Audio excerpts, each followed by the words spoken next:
Hey, it's Patricia Murphy. It's Tuesday, and this is Seattle Now. The new temporary COVID restrictions announced by the governor last week were a catastrophic blow to the restaurant industry. So the holidays this year are an emotional time for Seattle's food workers, including local chef and restaurant owner Renee Erickson. In a minute, we'll talk to Renee, but first, let's get you caught up.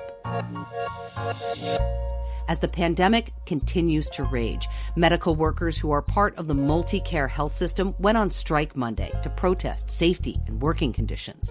Doctors, nurses, and other providers demonstrated outside Tacoma General Hospital. They say staff are asked to work excessively long hours and proper personal protective equipment are not provided. Multicare disagrees and maintains PPE is available and staff is safe. Alaska Airlines has expanded its fleet of 737 MAX planes. The FAA just cleared the plane to fly again last week. Now, the Seattle-based airline will lease 13 additional MAX jets on top of the 32 already on order from Boeing. The airline plans to fly the plane starting in March.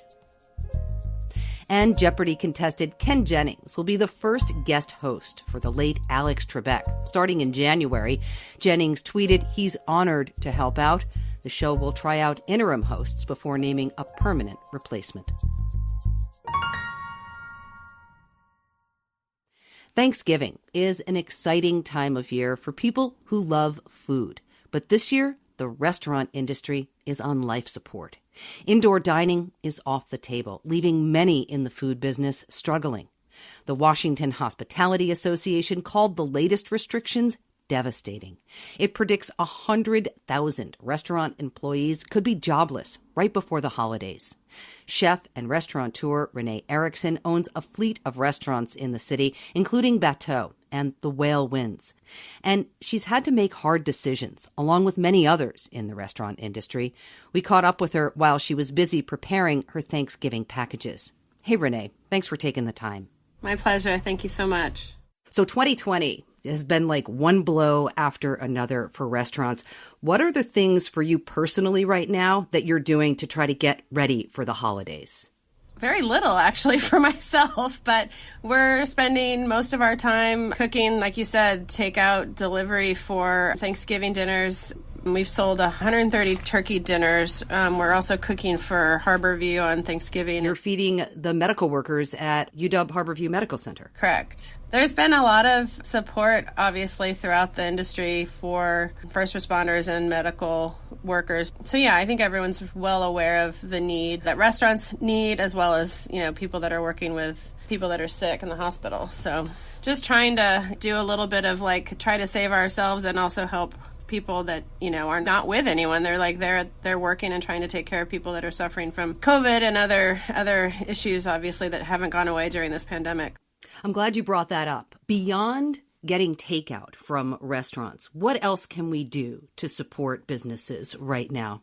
Pick some restaurants that, if they went away, would just crush you, and really try your best to support them as much as possible.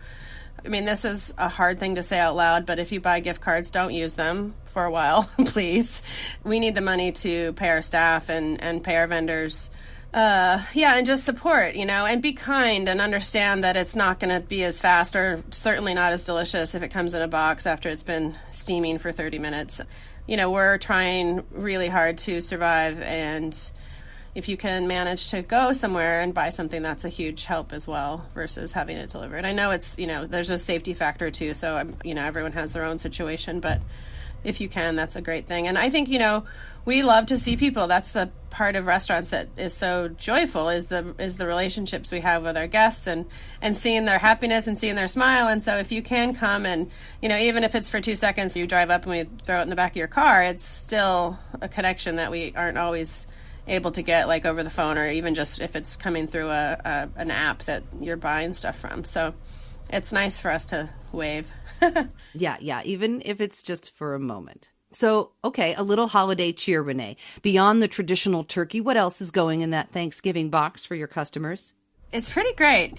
Every chef at one of the restaurants did a dish, which was, I think, the part of it that felt good, is to try to have everyone involved and also have them speak to the restaurant that they're coming from. So Bistro Shirley, which sadly we just recently closed, Justin, the chef there, made cranberry sauce that was my mom's recipe. Chef Taylor at Bateau did beef gravy, which is crazy delicious. Colin here at Wilmot's Ghost is doing a Brussels sprout dish with like an anchoyade dressing. At Westward, Mike Steamy did a chicory salad with blue cheese and roasted hazelnuts. Yeah, so some really delicious things. It's all the things that Thanksgiving dinner is, which is, decadent and special. I think under the circumstances, it's heavy-hearted, I think, too. It's just strange and hard to feel the same like we would normally feel on Thanksgiving. Yeah, I wonder, as you were curating this meal, so much of this is about the mood and the conviviality of family. How can you possibly find comfort in food and rituals and traditions this year? Did you think about that?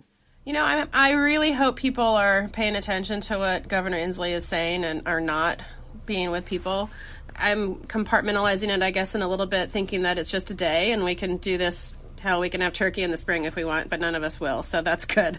I just think I think it feels really selfish to try to have it be an exception for ourselves. And so, I'm staying home with my husband and we're having shrimp tacos because Lord knows after cutting all these turkeys, I don't want to eat turkey. But we're going to have a cocktail hour with my parents and my brother and just try to see everyone in the way that we can. And it starts to become really... it's scary and sad. A whole new word. That's 2020 right there. Yeah, right. It's hard to imagine not being able to do this next year with my family. And so the idea of, or forever, essentially, if something were terrible to happen. So it just seems like the most obvious choice to just do it over Zoom. I don't know. Everyone's having to figure it out on the fly, I feel like, too. And that's scary. But, we just have to survive this. So, and I feel like we're close.